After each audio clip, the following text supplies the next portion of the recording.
Welcome back to the Jackie Kaminsky Experience, where we break down the biggest myths, mistakes, and strategies in sports nutrition so you can always perform at your best. And today's guest is someone incredibly special, Dr. Felicia Stoler, a clinician, researcher, and nutrition and exercise physiologist extraordinaire. She holds a doctorate in clinical nutrition from Rutgers, a master's in applied physiology and nutrition from Columbia. She's taught exercise physiology. She translates complex science for media, authored Living Skinny and Fat Genes, and served as a trusted expert in wellness and sports circles.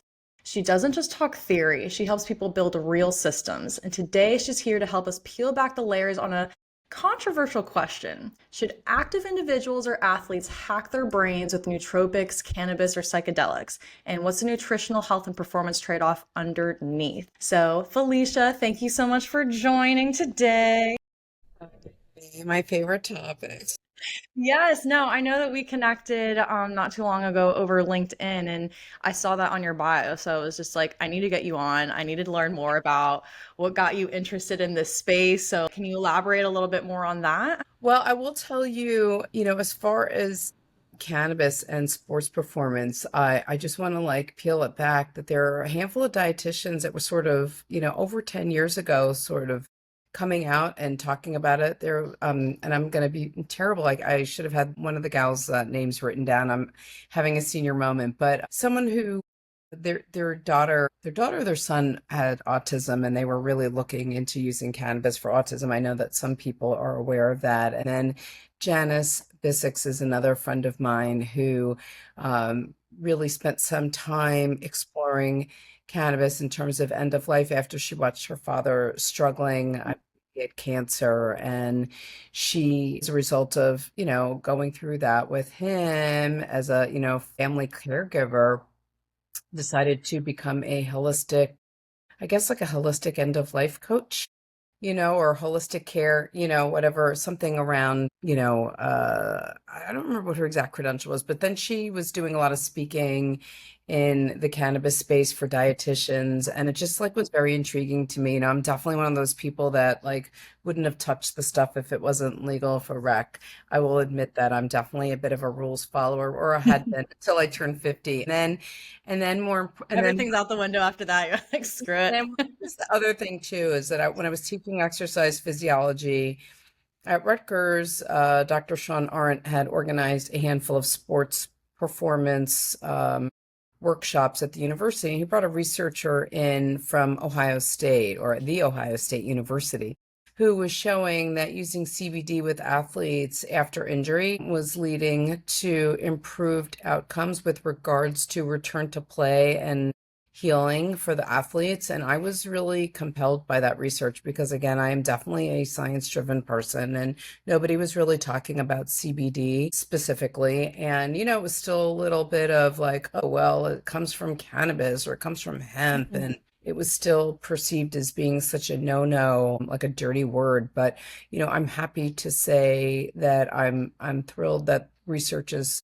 sort of evolving and continuing in that space. I'm also happy to know that things like psilocybin and mushrooms are also being researched for medical purposes. There's the organization MAPS that was formed, and there are actually psychedelic research centers at every major institution that are all privately funded, so that and cannabis at most of those is also that's where that research is being done too. But they were privately funded institutions within the institutions, and they were set up that way so that there were no conflicts around receiving federal money, which is often the problem. On the one hand, we want research, then we scream that when industry funds research that it must be biased, but then we want government to pay for it, and then government won't pay for it because of the way it's scheduled.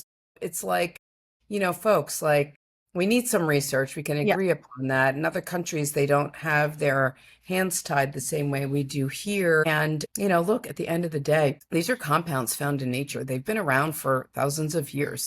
So indigenous people and other, not just indigenous people, but other folks have been using these compounds and substances for various reasons. I mean, you could even look at things like alcohol and understanding that, fermentation has been something that not just humans, but even animals like to eat, like fermented, rotting fruit. So, like, is it really that? I mean, I'm not saying alcohol is great. I'm not definitely not saying that, but I'm just suggesting that some of the demonization of these compounds, it really warrants like peeling back the layers, specifically around, what caused a lot of it. And for anybody who's watching or listening to this, I would, encourage you to watch the series on Netflix, two series on Netflix. One is How to Change Your Mind, or read Michael Pollan's book, How to Change Your Mind. And the other one is called Fantastic Fungi, because he really does delve in from a journalist perspective on the politics around how these compounds became scheduled and illegal in some circumstances. And we're really, I'm still trying to fight the fight, because I think there's a lot of value and benefit for people out there, and especially for athletes. Yes. In your space, I know you're not necessarily using it for athletes. I know you're using it for other reasons and researching it. What are the health Well, benefits? athletes are using it too, Athletes are definitely using it, but I guess in your space and what you're researching and what you're focusing, because you have a whole organization around it, right? The cannabis.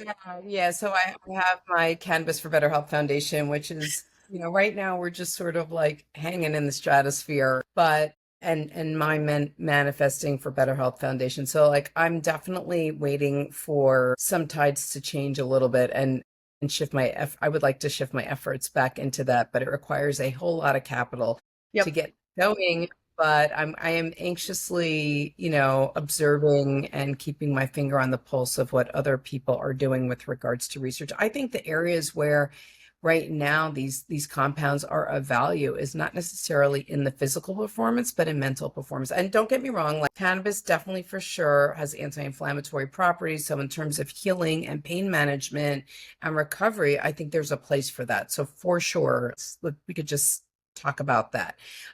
But in terms of things like, psychedelics or mushrooms or psilocybin specifically, because that's the one I'm most, I spend most of my time sort of talking about because of its accessibility and, safety, especially done in small doses. I think for mental health purposes, it's valuable, when you have people that have, anxiety, depression, they're struggling with even situational depression, or like what intrigued me the most about psilocybin was the research that I saw around PTSD, substance use disorder, and OCD too, which OCD in terms of, for example, athletes or individuals with eating disorders, because I've worked with people with disordered behaviors. So whether they're eating disorders proper or over exercising, as the other extreme of it, just understanding that everything that's in that OCD pathway is, a problem. And having worked with so many people, knowing that there are no drugs that fix that for them, and seeing that there's a lot of success that's gone on with using psilocybin, I think that that's a game changer. And I'm even willing to, even though it's not technically legal, to recommend that for people to try, because I've worked with enough families and individuals that have spent hundreds of thousands of dollars on treatment protocols, going to these, treatment centers that do not have any, they don't have any long lasting effects. Like insurance is paying for some of these programs that have a high recidivism rate. So if you have a high recidivism rate, then you're not a successful treatment program. Right. And understanding that all of these disorders really stem out of anxiety pathways. Right. So that's something that somebody's predisposed to. It's not about just looking at images in the media and social media. Like if somebody has the seed for that, they have the seed for that. And it's going to manifest itself however it's going to manifest. And it is terribly painful for those who are going through it. And it's terribly painful for those who are in their lives. Yeah, absolutely. And I think we are moving kind of into an era too where a lot of people are wanting to get away from over-the-counter pharmaceutical interventions, because, I mean, how many side effects do you hear when they're prescribing things for ADHD and anxiety? Of a lot of, antidepressants, they give people weight gain, but they don't, and sometimes they make them feel a little, muted. They just feel like they're being like tamped down, or there's like, some kind of a haze or a fog in front of them. Like that's not that doesn't make anyone feel really great. I mean, maybe like Absolutely. quiets down the anxiety, but certainly isn't, doing anything, to make them feel better. And, I know a lot of people that are quietly using psilocybin in microdose levels, for mental health. And, it's really, if you even think about it, it's not that dissimilar than what athletes have done over the years when it comes to nutrition and supplementation. And, somebody tries something, it works for them, and they kind of like pass that information along. And I often say that there have been times where the science has to catch up to what people are trying. I Mhm. definitely, as I said before, I prefer to let the science lead, but I also recognize maybe some of the limitations around it.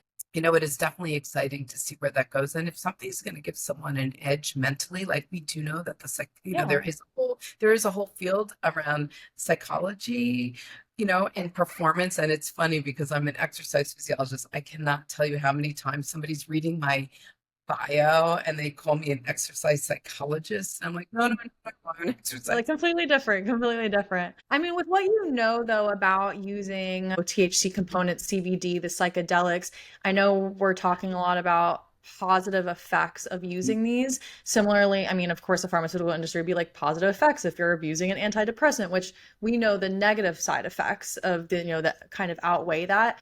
Are there some negative side effects of using these natural substances that should be considered, or for the most part, is it just positives across the board? It all comes down to like the dose, right? It comes to the dose and the frequency, like anything, how frequently are you using it? What's the concentration that you're using? What are you looking to do? Are you microdosing, or are you using something to an extreme so that you're checking out? Like, I'm never recommending that someone use a massive quantity of these things to check out, right? Like, it's not about that, Mhm. and even when folks are talking about like because there is some legalization of psilocybin and ketamine, for example, they are using that. I don't think you have to trip, or have a trippy experience to get the benefit out of it. Like, and I can't say that with ketamine, and people use that as a club drug, and I've never Yeah. tried that. I can't really speak too much to that. I know that it is definitely used, in therapeutic settings. And I know some psychiatric, facilities that are indeed using that. That is a legit anesthetic that has been used in the medical field. So that's a little different. But it does have some habit forming properties to it. I believe ketamine does have some addictive properties to it. Cannabis is not necessarily addictive, neither is psilocybin, but they can be habitual for people, and they can used by people. So again, like, are you taking, the smallest, when I've seen cannabis products, I can't speak to smoking because smoking's a hard one with cannabis because you never know exactly how much somebody's getting in a puff, and,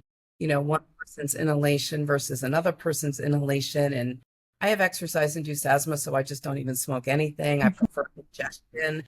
So, or like I've used topicals for pain.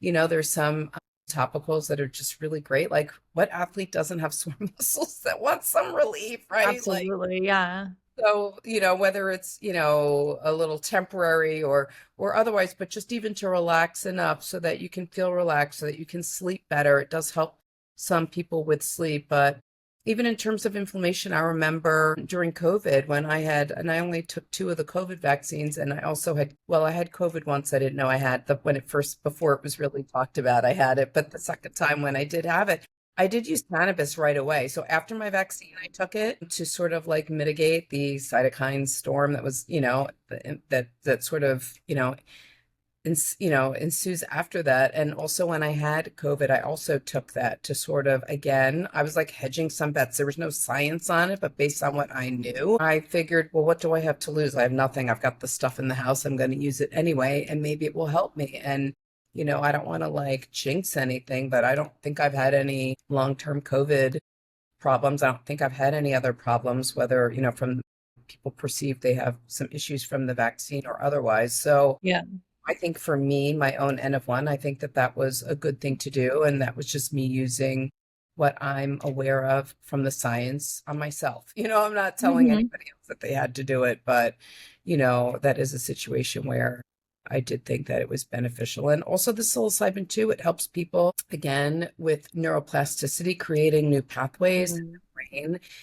I just was looking at an article the other day, and I didn't like, I just saw it on social media. I follow some organizations that do post, but the whole idea of the neuroplasticity and being able to change your personality, is fascinating because, it's interesting when people think about like just the word addiction and they say, I have an addictive personality. It's like, no, that's, it's not a personality.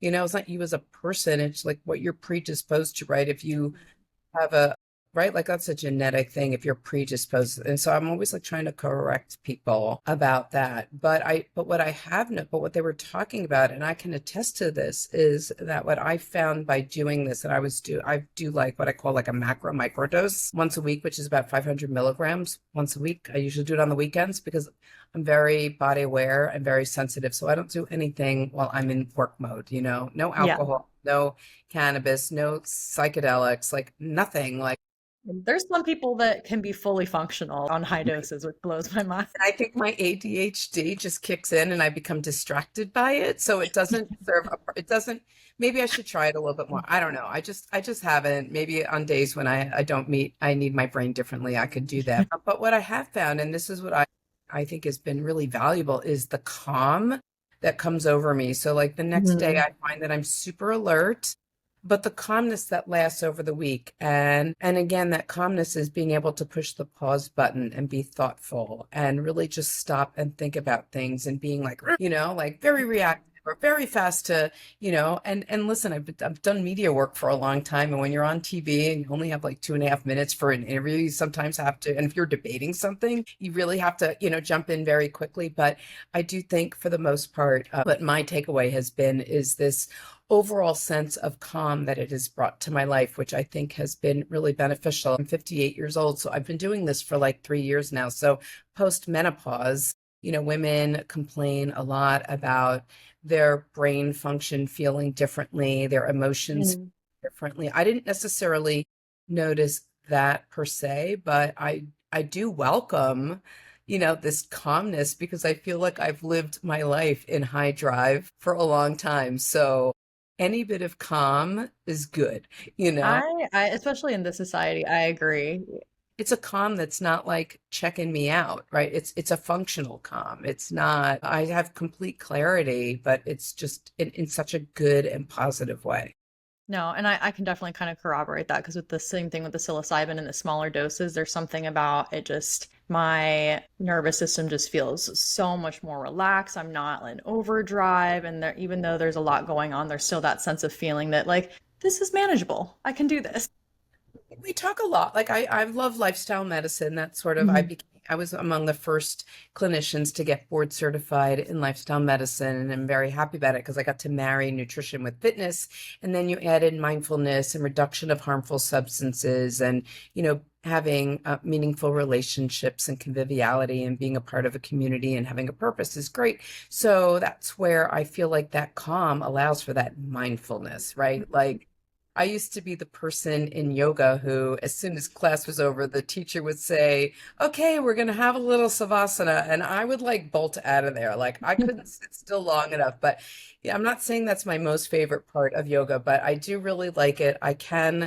It's taken me a long time to quiet myself down. I also have been a very big swimmer for the last 10 years. And swimming is also the other place where I find my quiet because I have headsets on. I'm not listening to music. I use a lap counter on my finger. I have like a finger counter that I use, so I'm not really paying too much attention. And like other than that, but I can just really just be in a quiet place, and it is very good to do that during daytime hours when you're not sleeping. No, I agree. As far as what you know in the research perspective, more with THC, are there noticeable gender differences? Like, I wanted to ask you about this specifically. Like, I saw an article the other day, a news article that said that weed can damage unfertilized eggs in females, so can lead to higher rates of I have not even infertility. heard about that. I have not even heard about that. It is very difficult for anybody to make statements about that because especially around pregnancy, Hmm.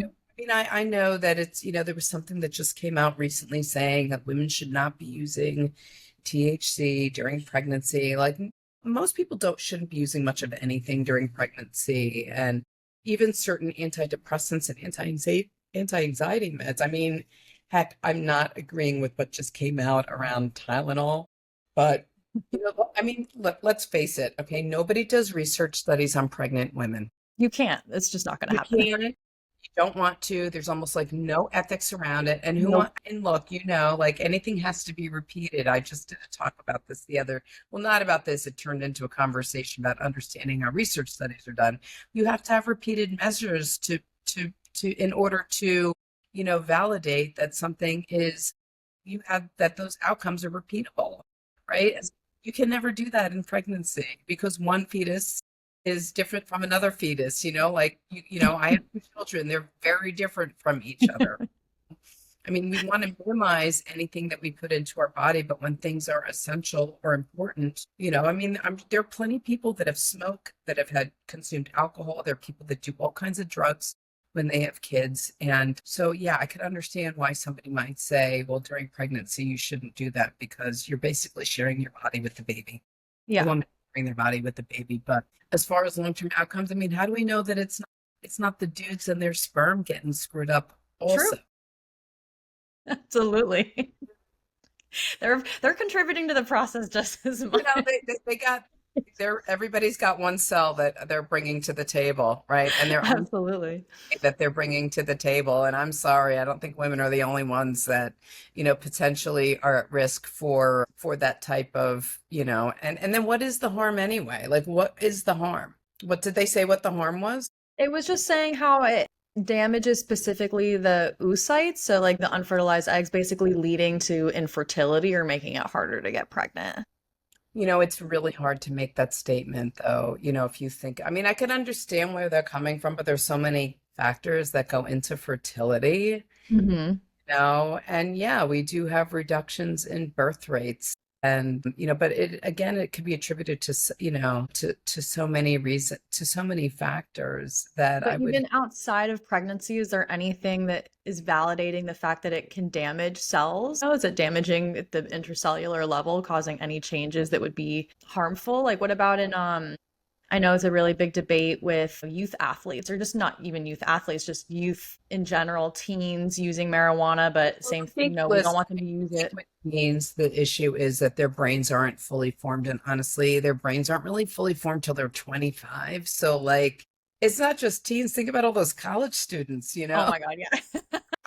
And it's not just cannabis that they're using. There's a whole lot of alcohol that's going on college campuses, whether people like it or not. So there's a whole lot of potential damage that's gone on. And there's a whole lot of us that may have damaged our brains. Oh, I think it's unrealistic to think that people aren't using these substances. I mean, I will tell you, I definitely do advocate responsible use of recreational substances. And maybe that's really where we should focus is, instead of, because how do you ever measure like what the damage is? How do you quantify how much somebody had to Yeah, you actually can't single that out necessarily either when you can factor in everything else that it could be so look at potentially. everything else? What is somebody's eating habits? Are they sleeping? With athletes, it's like, do you rest? Do you get enough rest? I've worked with enough athletes where they sometimes don't take one day off. And it's like, well, you need to. Your body needs to, sleep is very important. You're not just the sleep part, but like the cessation of exercise to allow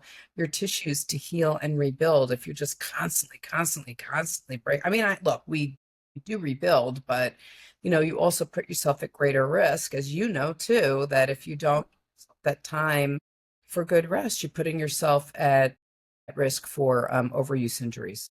And then an overuse injury keeps you out of doing your sport or your Yep. fitness longer than you would if you just took that one day off. Yeah, exactly.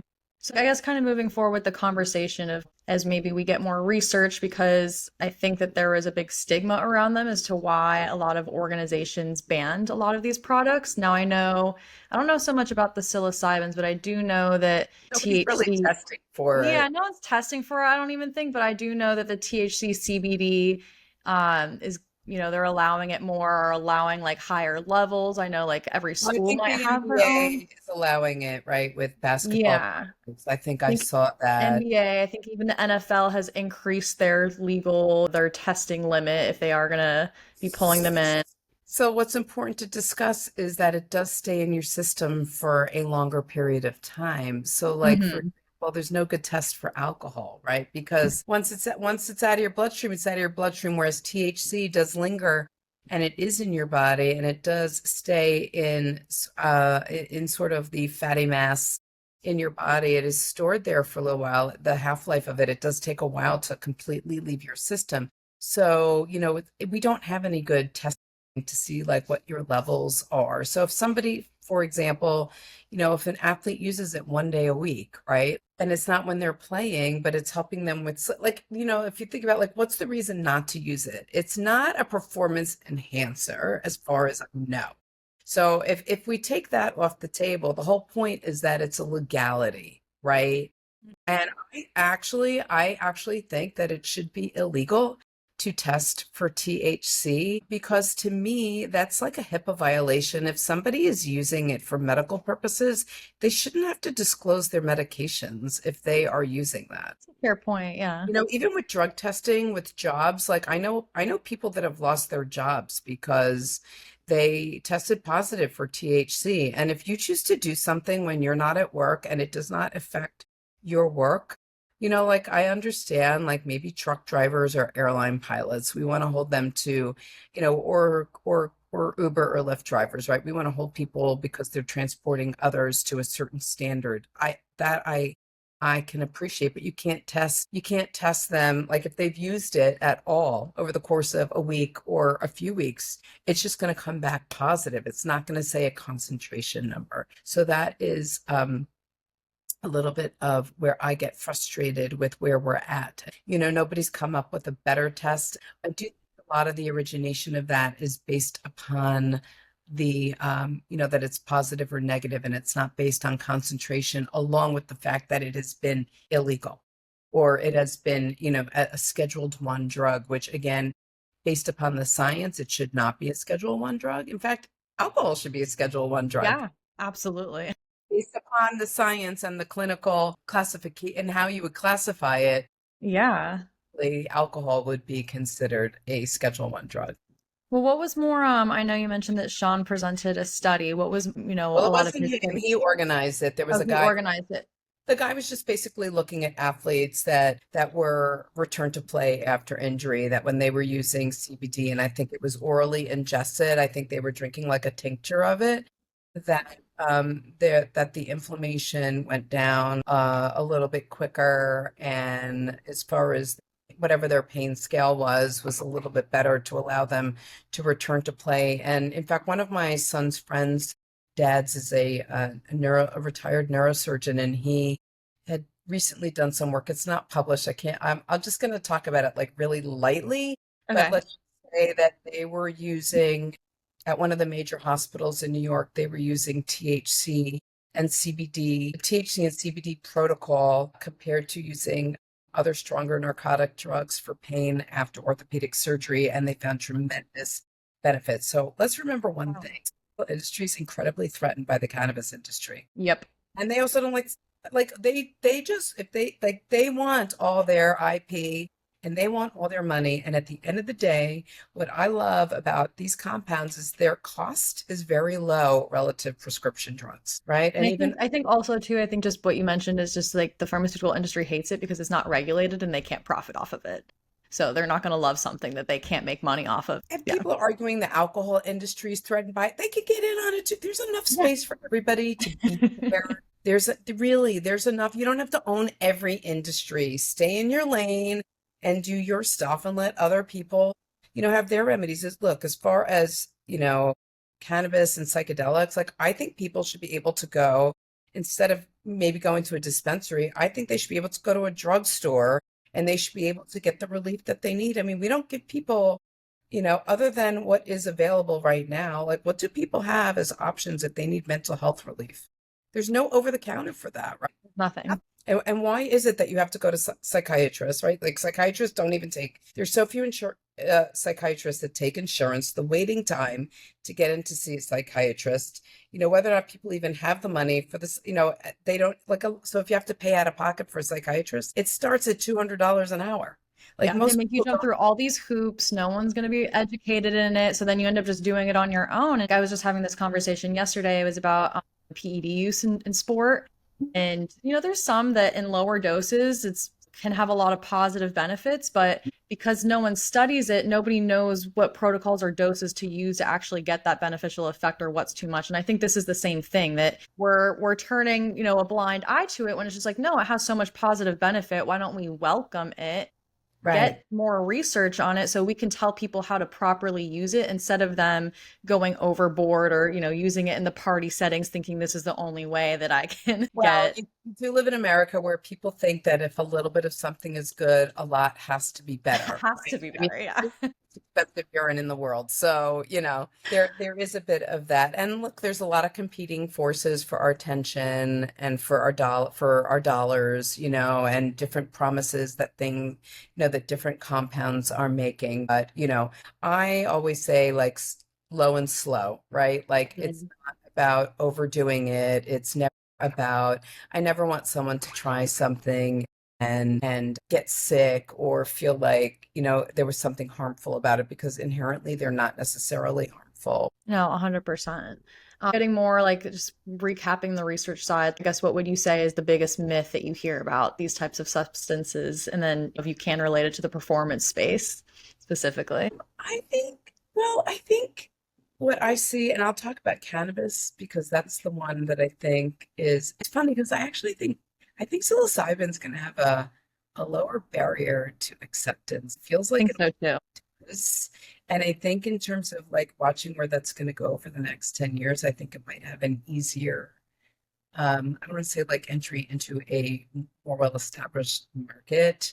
But it doesn't feel like it's been as as demonized the way cannabis has been. And you know and it's funny because you know people are like, oh, I don't know with cannabis. It's like they think they're going to be, well, and I'm going to date myself when I say like Sean Penn in Fast Times at Ridgemont High, and he's like Jeff Spicoli getting out of the van, like, hey, dude, and there's like smoke everywhere. And, I've said to people, want wine or beer, alcohol is the feeling, they're so afraid of using cannabis. And it's like, it's the thing you don't know, but what you can do is, and not just to use cannabis, let's just use like THC, right, as an example.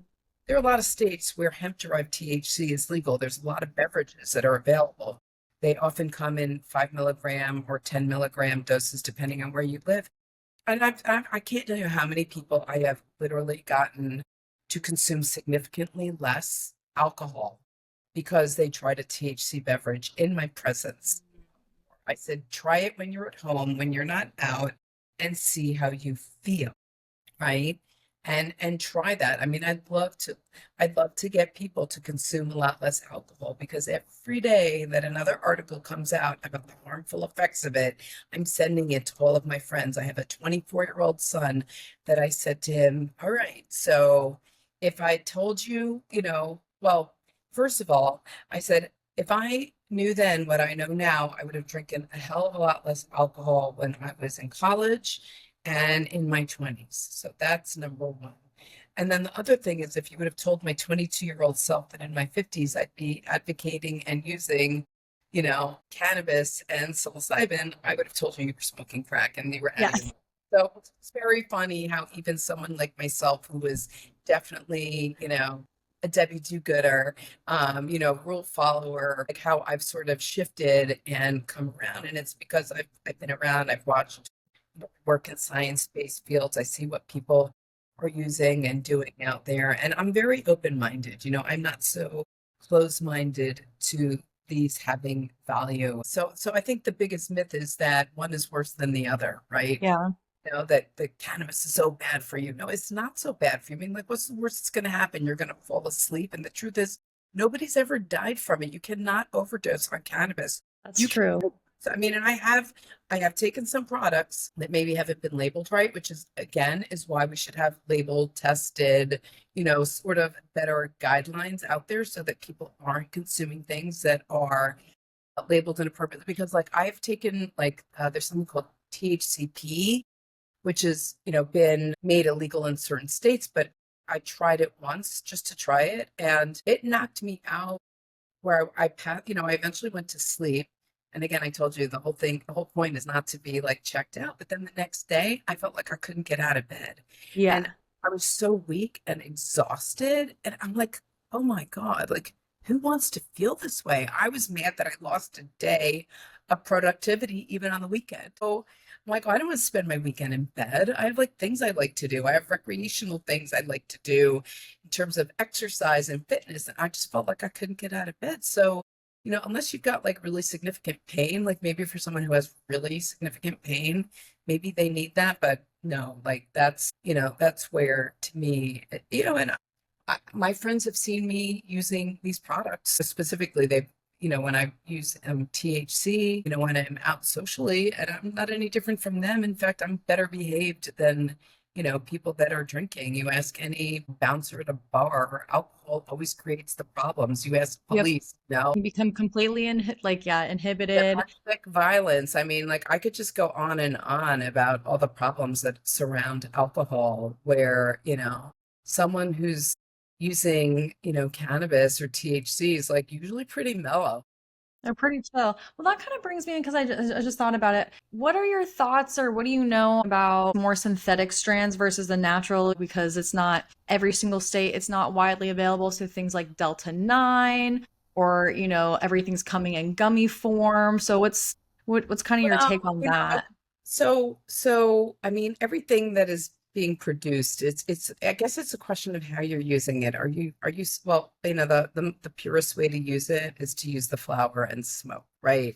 Mm. I don't smoke, but I know how to cook it down and I can make oil out of it. I prefer using, so like all the products, it all depends on how it's made, what the ingredients are, where they source their product from, again, whether it's hemp or THC. I mean, hemp or cannabis, THC is THC. So just to be clear, the THC that comes from a hemp plant has a lower concentration than something coming from a cannabis plant. But you can always ramp up the concentration by just adding more THC, right? But nothing's like synthetic in the sense where like I'm thinking where of course they derive it from the plant, but I guess the best example would be like creating a trans fat, right? Partially hydrogenated oils where they come in and they mess up the chemical structure. Is there anything like that going on or no, everything is still all derived from a natural Yeah, source? I mean, it's being extracted, and the question is, what type of extraction method are they using? And then the question is, what are the other compounds that are in the extraction process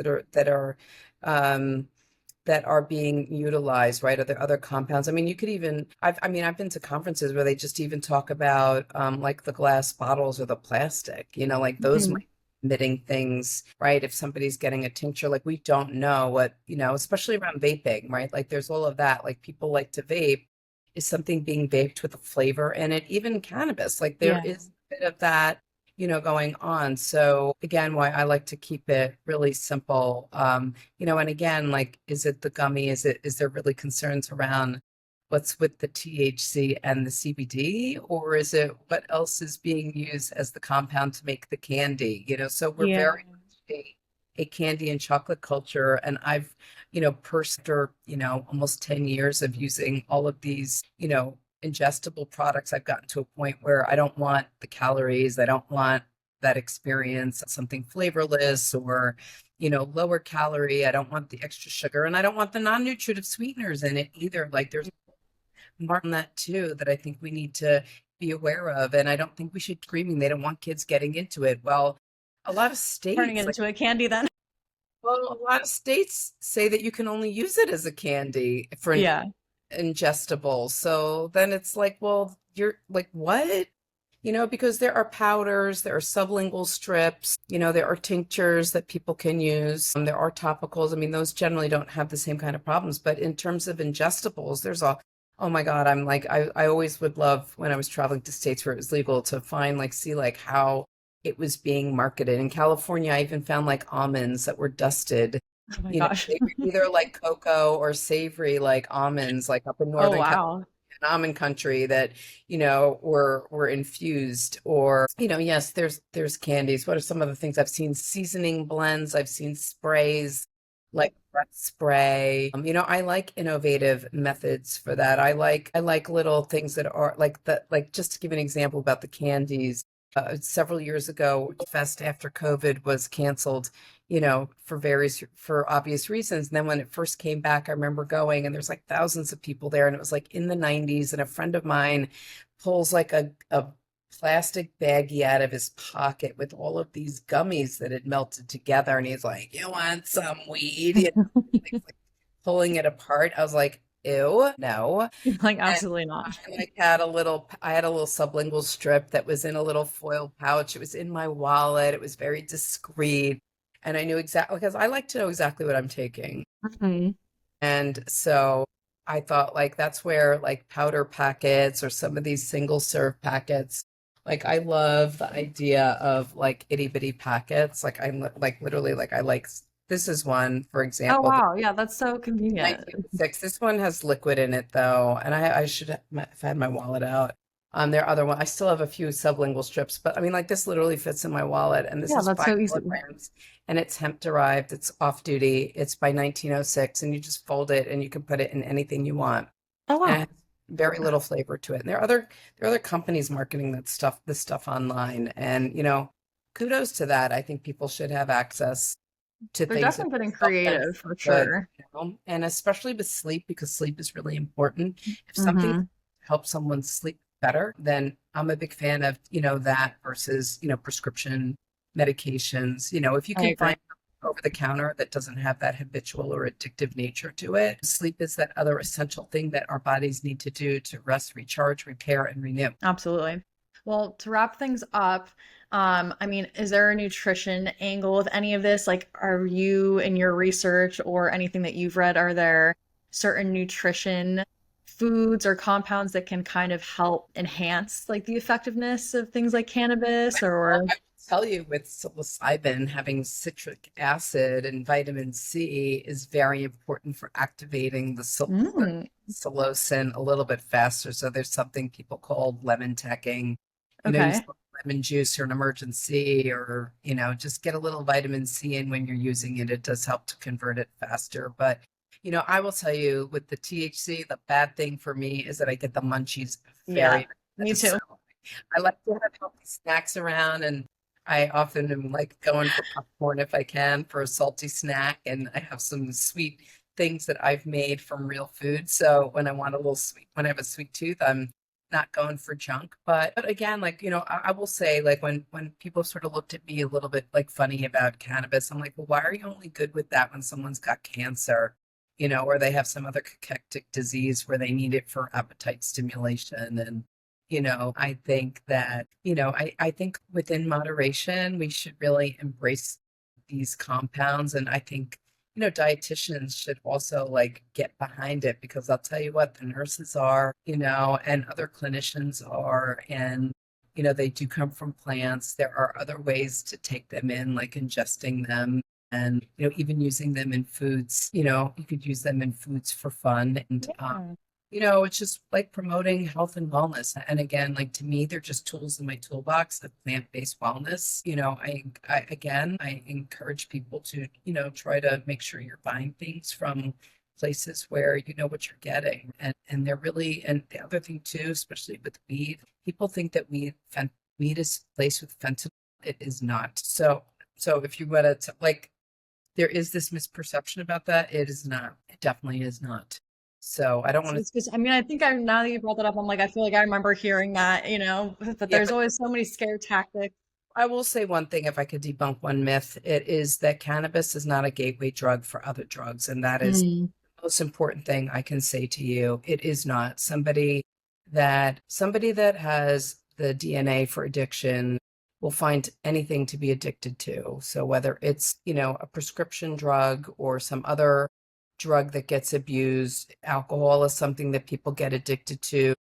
There Gambling is an addiction, sex is an addiction, shopping is an addiction. So people that do have those addictions, that there is something else that is going on, but cannabis is not a gateway drug at all. In fact, it is often, to quote my girlfriend Janice, it is cited as an exit herb, and it can help people to come off of their addictions and symptoms that they are having and be beneficial. And so I think that we should be more open-minded and, allow the science to do what it needs to do so that we can have more documentation and just be open-minded to it. Unfortunately, the media is still very heavily biased against all of these compounds, and they do often show their bias when they're reporting on outcomes. So, there are people like me that have to go online and, I will definitely argue with Fight the people. fight against it. Got to fight the misinformation however and whenever you can. I feel like that's pretty much our entire jobs now these days, is just fighting misinformation. But I think that's such a great way to close out the episode. If anyone wants to learn more about you, reach out to you, connect with you, where can they find you? I'm on all social media as Felicia Stoler, Dr. Felicia Stoler. So thank you so much. I really appreciate it. Yeah, no, thanks for coming. Everyone watching, make sure to like, subscribe, definitely share, because we are in the mission of debunking misinformation. Thank you for being a fight nutritionist, right? From a different perspective. You're fighting that fight, but from a different perspective. So kudos to you. Thank you.